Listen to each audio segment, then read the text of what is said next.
В Магасе состоялась встреча главы Ингушетии и гендиректора ПАО «Россети Северный Кавказ» Виталия Иванова. Обсуждая ключевые вопросы развития отрасли, Иванов отметил, что в сравнении с апрелем и маем, когда в стране наблюдался пик пандемии, в июне удалось улучшить платежную дисциплину потребителей республики. Это, безусловно, достигнуто при личном содействии главы и правительства.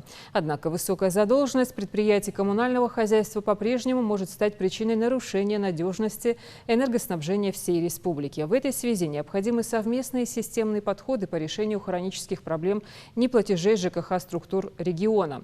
Он также сообщил, что для региональных специалистов приобретена специализированная техника современного образца.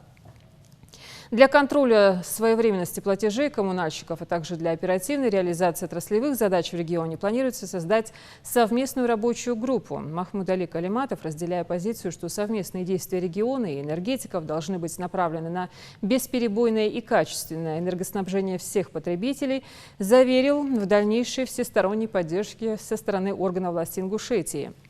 Стороны также детально обсудили мероприятия, которые энергокомпания проводит в рамках комплексного плана снижения потерь в энергосетях Ингушетии. В ближайшие 3 года на эти важные отраслевые задачи Россети Северный Кавказ направит свыше 1 миллиарда рублей из нетарифных источников.